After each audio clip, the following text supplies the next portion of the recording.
The first time it happened, I thought it was just bad luck.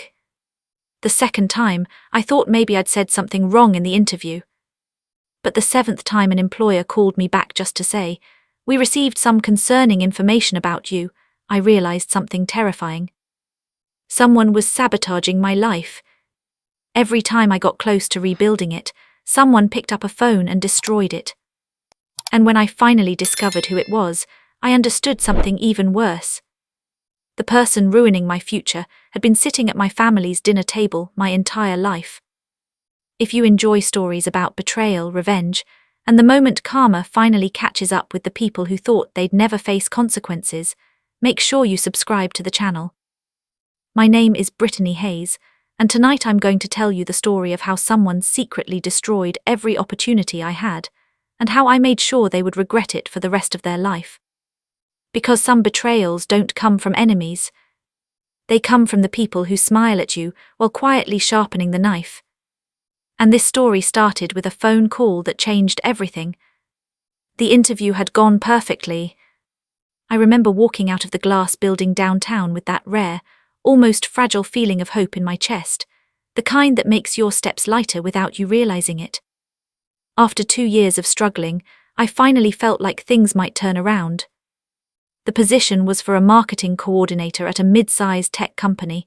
Nothing flashy, nothing glamorous, but it was stable and it paid enough that I could stop calculating every grocery trip like a chess move. The hiring manager, Daniel, had shaken my hand with a smile that felt genuine. "We'll be in touch soon," he said.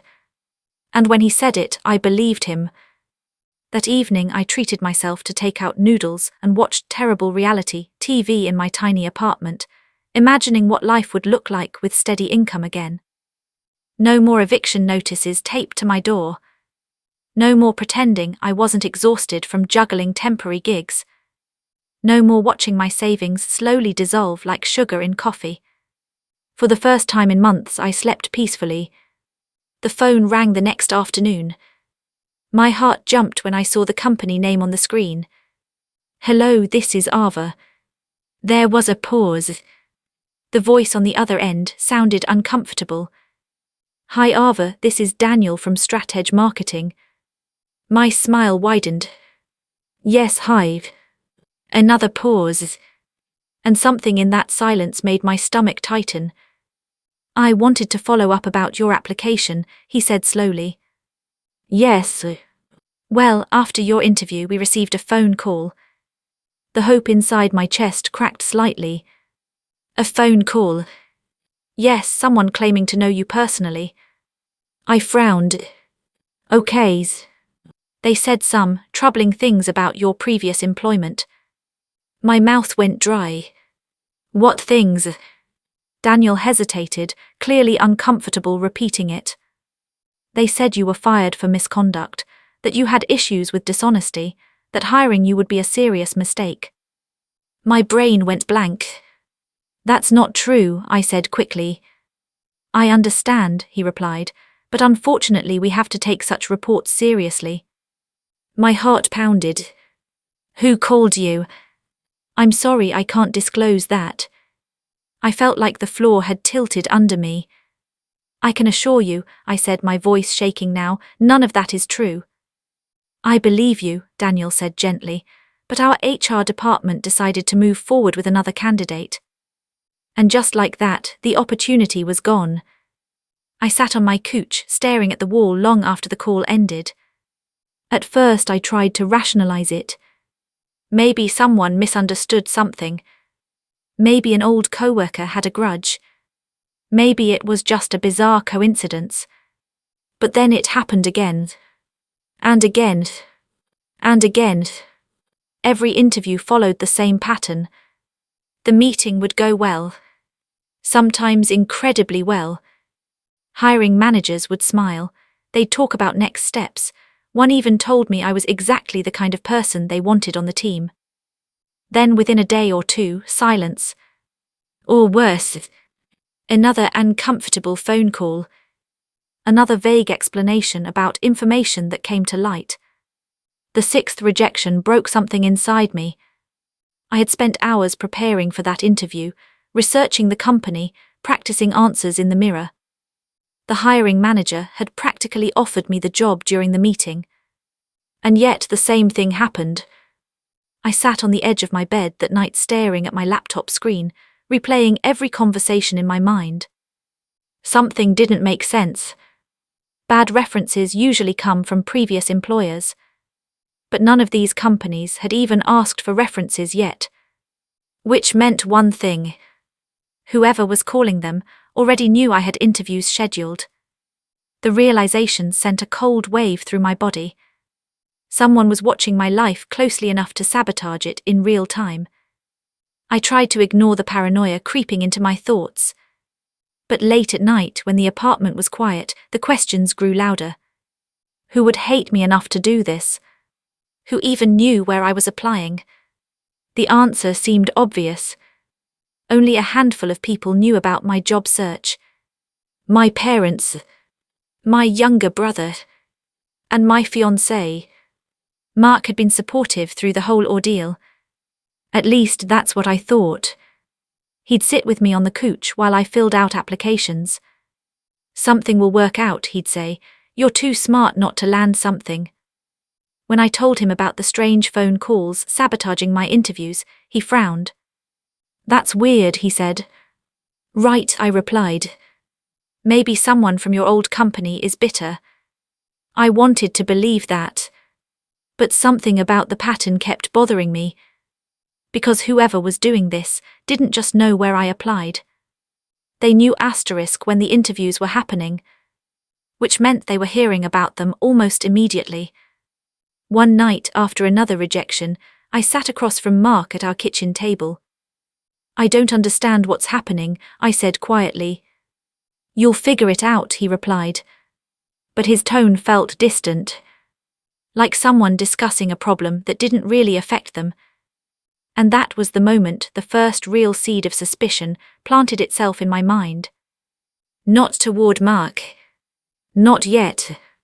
But toward the people closest to me.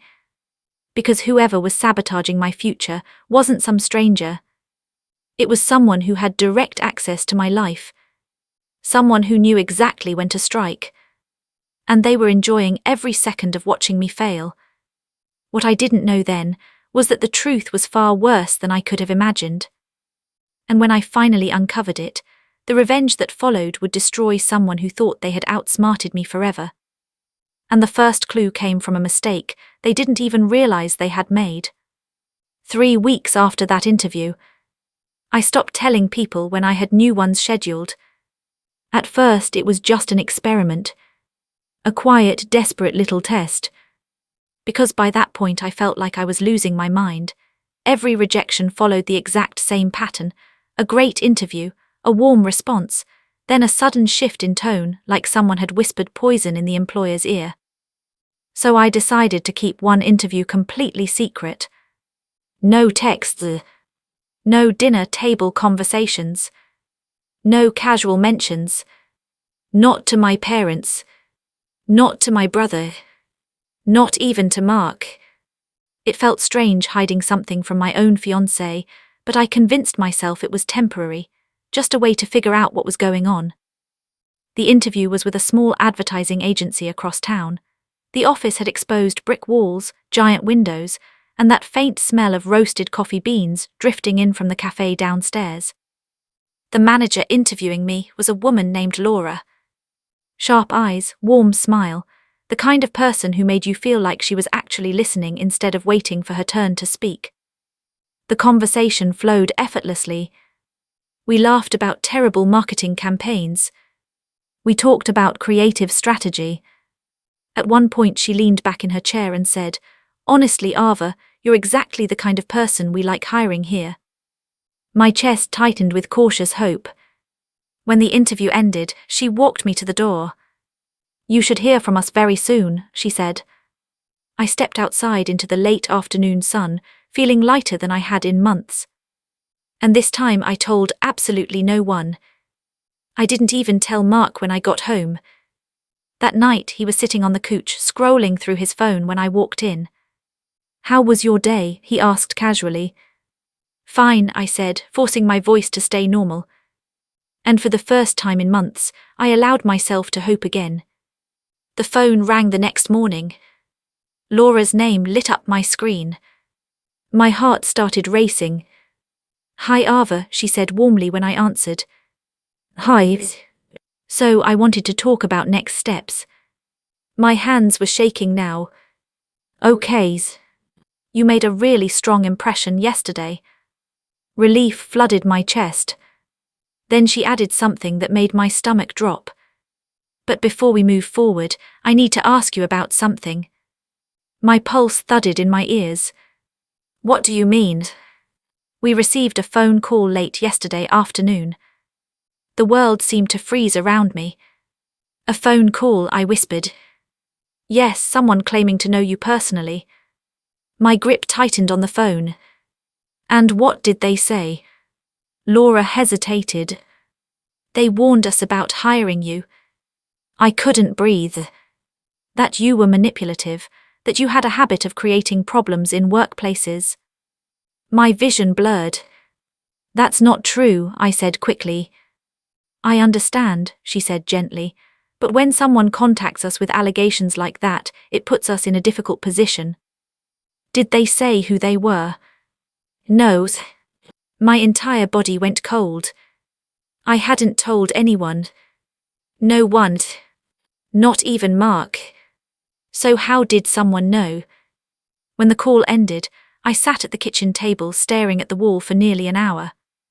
My thoughts spun in tight, frantic circles. There were only two possibilities. Either someone had access to my email, or someone was close enough to my life to discover my interviews without me telling them. The idea made my skin crawl. That evening Mark came home carrying takeout. "Thought we could celebrate," he said with a grin. "Celebrate what?" I asked. "You said you had an interview yesterday, right?" My head snapped up. "I never said that." The smile on his face faltered. For just a fraction of a second. Then he laughed lightly. "Oh, I must have misunderstood something you mentioned earlier." My stomach twisted. Because I hadn't mentioned anything earlier. Not to him. Not to anyone. I forced a small smile and nodded. "Yes, maybe." But inside, something dark and cold was starting to form. That night I lay awake staring at the ceiling while Mark slept beside me. His breathing was steady. Peaceful. My thoughts, however, were anything but. Had he guessed about the interview? Or had he known? The next morning I started paying attention. Little things began to stand out. Mark asking oddly specific questions about my applications. "Have you heard back from the finance firm yet? I thought you applied to that startup on Riverside." Each time I asked how he knew, he brushed it off. "You mentioned it before." But I knew I hadn't. Not always. A week later, another strange moment happened. I walked into the living room while Mark was on the phone. He didn't see me at first. His voice was low. "Yes, she interviewed yesterday." I froze. A cold shiver crawled down my spine. "She thinks it went well," he continued. There was a pause. Then he said something that made my blood run ice cold. "No, they don't know yet." My heart slammed against my ribs. Before I could move, he turned and saw me standing there. His face changed instantly. The tension disappeared, his voice brightened. "Yeah, man, I'll call you later." He hung up. "Who were you talking to?" I asked. "My brother," he said quickly. My mind raced. "Why were you talking about my interview?" He shrugged. "I just mentioned it in conversation." "But I never told you about that interview." The silence between us stretched. Then he laughed softly. "Ava, you're overthinking things." Maybe I was. Maybe stress had made me paranoid. But that night something happened that erased any remaining doubt. Mark fell asleep early. His phone buzzed on the nightstand. Once, twice, 3 times. I told myself not to look. I really did. But the anxiety inside me was like a tightening knot. Finally, I reached over and picked up the phone. The message preview on the screen made my hands start shaking. It was from a contact saved as *D. The text read, "Did you call the company yet?" My pulse thundered in my ears. Another message appeared seconds later. She said the interview went great. Then a third, "You need to handle it before they offer her the job." My fingers felt numb as I unlocked the phone. The conversation thread opened, and what I saw made my entire world tilt sideways. Because the messages revealed something horrifying. Something I never would have imagined. Every single job interview I'd had over the past 6 months. Mark had been texting someone about them, reporting the dates, the companies, the results, and right after each message, there was always the same reply: "I'll make the call." My heart pounded so hard I thought it might wake him. Slowly, carefully, I scrolled up through the conversation. Dozens of messages. Weeks of them. Then I saw the name at the top of the chat. And the moment I read it, the air seemed to leave the room. Because the person helping Mark destroy my life was someone I trusted completely. Someone who had hugged me at family dinners. Someone who had smiled and asked how my job search was going. The name on the screen said, Daniel, my older brother. And in that moment, I realized something terrifying. This wasn't just sabotage. This was a coordinated effort between the two people closest to me. My fiancé and my own brother. And neither of them had any idea that I had just discovered the truth. Which meant something very important. For the first time in months, the advantage was mine. And what they had done to me was about to become the biggest mistake of their lives. For a long time after I read those messages, I didn't move. Mark was still asleep beside me, breathing softly like nothing in the world was wrong. Like he hadn't just spent months quietly destroying my life. My hand trembled as I stared at the glowing screen. Daniel, my brother. The same brother who used to walk me to school when we were kids. The same brother who told people at family gatherings that I was the smart one. And now he was the voice on the other end of those calls. The one poisoning every opportunity before I could reach it. My chest tightened so painfully I thought I might cry. But the tears never came. Instead, something colder settled inside me. A quiet, steady anger. I gently placed Mark's phone back on the nightstand and lay down again, staring at the ceiling. For the first time in months, the confusion was gone. I finally knew the truth. But the truth raised a much bigger question.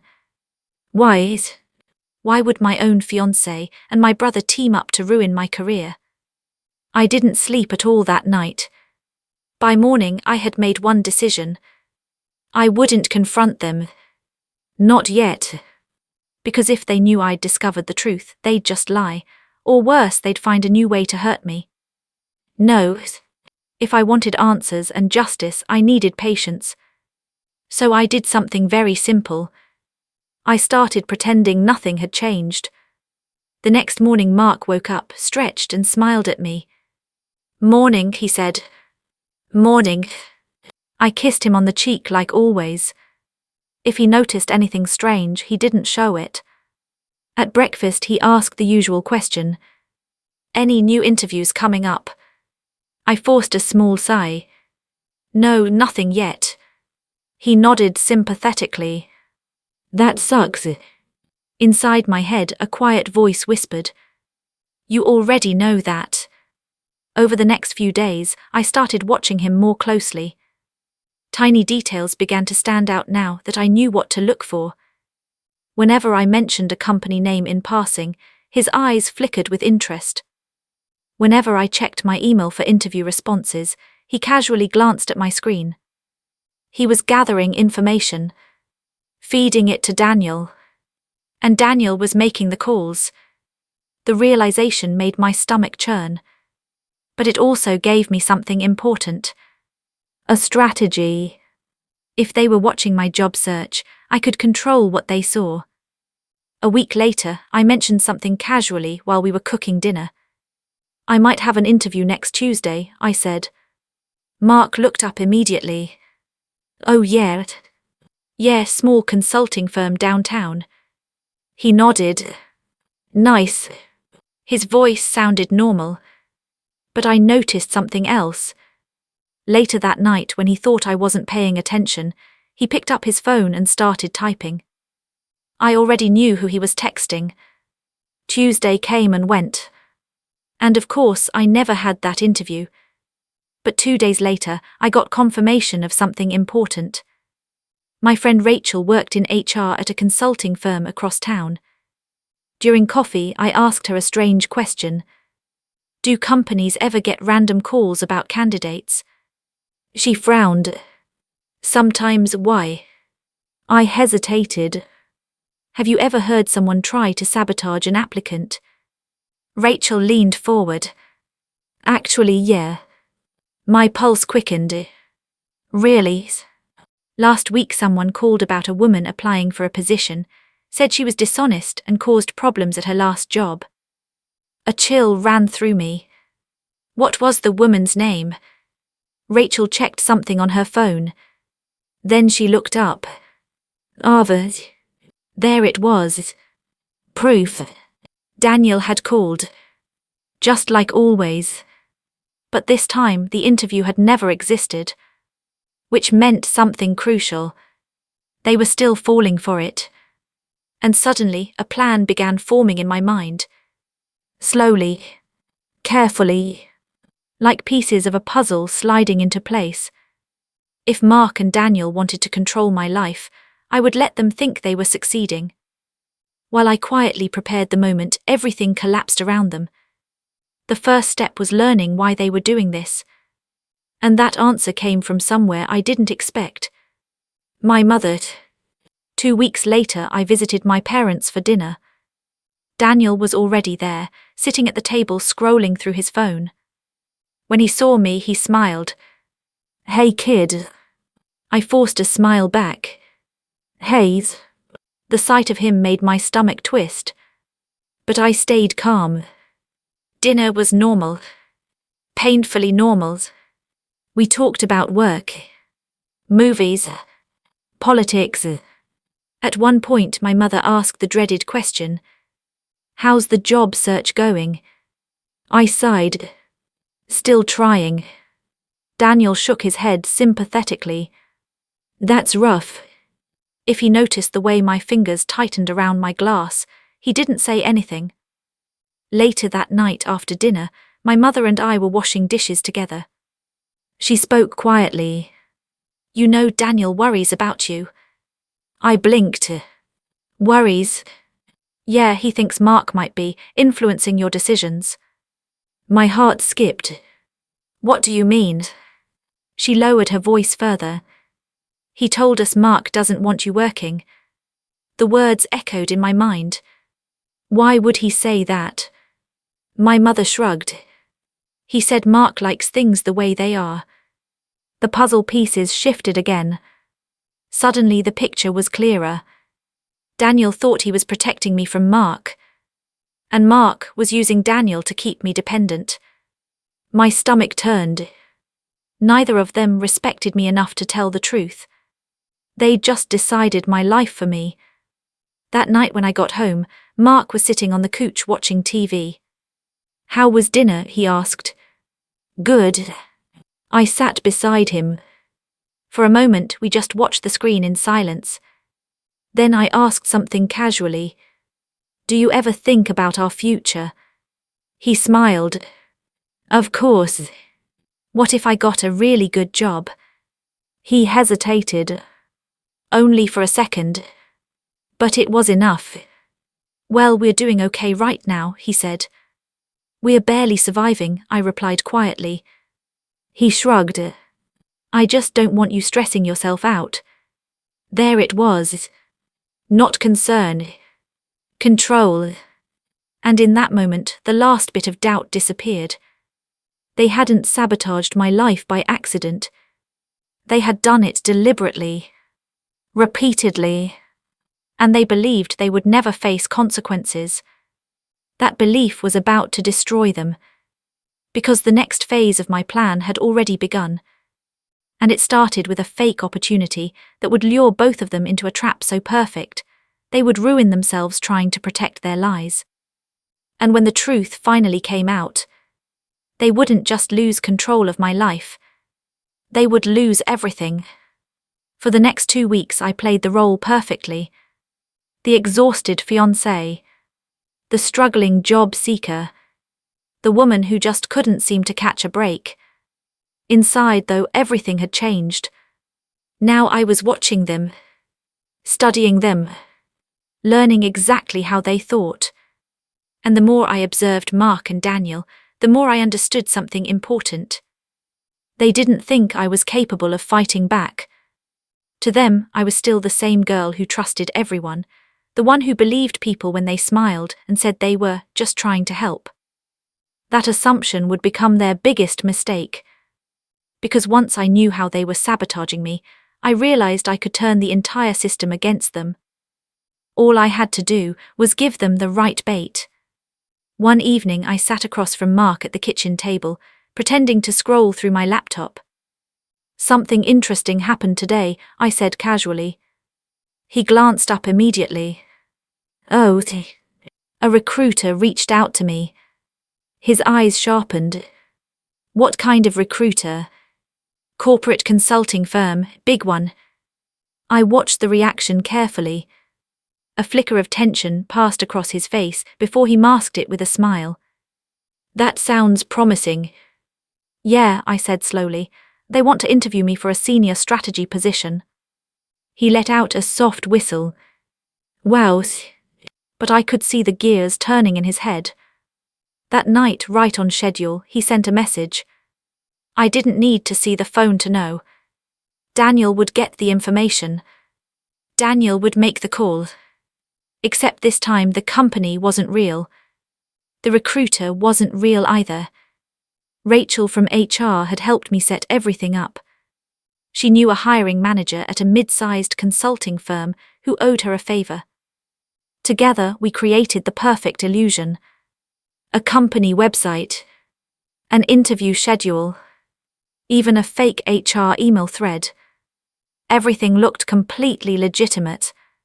And most importantly, we controlled the phone lines. 3 days later Mark asked casually, "So when's the interview?" "Friday," I said. He nodded. "Good luck." But something about his voice felt tight, almost nervous. Friday came. Instead of attending an interview, I spent the morning sitting in Rachel's office watching a laptop screen. We had set up a call recorder connected to the HR phone line. All we had to do now was wait. At 11:42 a.m. the phone rang. Rachel glanced at me. My pulse quickened. She answered and switched the call to speaker. "Human Resources, this is Rachel speaking." A man's voice responded. Calm, confident, and painfully familiar. "This is Daniel Hayes. I'm calling regarding a candidate you're interviewing today." My stomach twisted hearing my brother's voice. Rachel played along perfectly. "Oh, which candidate?" "Arthur Hayes." There was a pause. "And what is this regarding?" Daniel cleared his throat. "I felt it was important to warn you about her." Rachel glanced at me, keeping her expression neutral. "What kind of warning?" His voice lowered slightly. "She's manipulative. She has a history of workplace conflict." My chest tightened. Hearing the lies out loud felt worse than I expected. Rachel asked calmly, "And how do you know this?" "I'm her brother." The room went silent for a moment. Then Rachel said gently, "Thank you for letting us know." Daniel exhaled like someone who had just completed an unpleasant task. "I just didn't want your company making a mistake." The call ended. I sat there staring at the table. The proof was right there. Recorded. Undeniable. Rachel broke the silence. Well, that was awful. I nodded slowly. But something else had happened during that call. Something Daniel didn't realize. Because Rachel hadn't told him one important detail.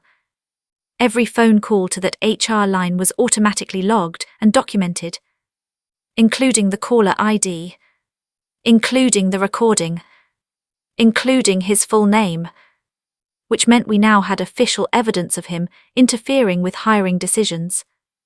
And that was only the beginning, because Daniel had just sabotaged a position that didn't exist.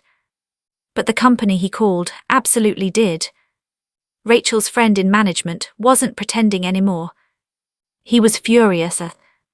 And corporate HR departments don't take kindly to people trying to manipulate their hiring process. Within a week, something interesting happened. Daniel's employer received a complaint. A very formal complaint. About an employee using his position and personal contacts to sabotage hiring processes at other companies. The investigation started quickly. Apparently, Daniel had made similar calls before. Not just about me. About other people. Old co-workers. Business competitors. It became a pattern. Meanwhile, I had one more step left. Mark. One evening, I sat beside him on the couch again. The interview went great, I said. His shoulders tensed. That's good. They might offer me the job. He forced a smile. That's amazing. But I could see the worry creeping into his expression. 2 days later, I delivered the final blow. I got the job, I said. Mark's face went pale. What? Senior strategy consultant. That's a huge role. Yes. I leaned back, watching him carefully. They said someone called to warn them about me again. His jaw tightened. Those. But this time they recorded the call. For a moment Mark stopped breathing. They know who it was, I continued calmly. And they're reporting it. His eyes widened. Reporting it. To Daniel's employer. The silence between us became suffocating. Then he whispered, "You're lying." I looked straight at him. No. That was the moment his entire mask collapsed. His face twisted with panic. You don't understand, he said quickly. I was just trying to help. Help, I repeated. He was the one making the calls. But you were feeding him the information. He ran a hand through his hair. You were stressed all the time about work. I thought if you stayed home for a while things would be easier. My chest burned with anger. You decided my future without even asking me. I was protecting you. No, I said quietly. You were controlling me. The next week was chaos. Daniel was suspended from his job pending investigation. Mark spent days trying to convince me everything had been a misunderstanding. But the truth was already out. And I was done pretending. I moved out of the apartment, cancelled the wedding, blocked both of them. The final update came 3 months later. Daniel lost his job. The investigation uncovered several complaints about his interference in professional matters. His reputation in his industry collapsed almost overnight. As for Mark, without me covering half the rent and expenses, he had to move back in with his parents. The irony wasn't lost on me. The man who tried to keep me dependent ended up dependent himself. Meanwhile, something unexpected happened. The consulting firm Rachel had helped me with. After hearing the entire story, they offered me a real position. A legitimate one. The first day I walked into that office felt surreal. For months someone had been working tirelessly to destroy my future.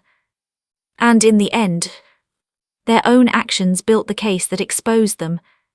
Sometimes revenge isn't loud. It isn't dramatic. Sometimes it's simply letting the truth surface and watching the people who tried to bury you collapse under the weight of their own lies. If there's one thing I learned from this experience, it's this. The people who secretly sabotage you always believe they're smarter than you, until the moment they realize you were paying attention the entire time. And when that moment comes, karma doesn't knock. It kicks the door down. If you enjoyed this story of betrayal, revenge, and justice, make sure to like the video and subscribe for more stories like this. This is Brittany Hayes, and I'll see you in the next story.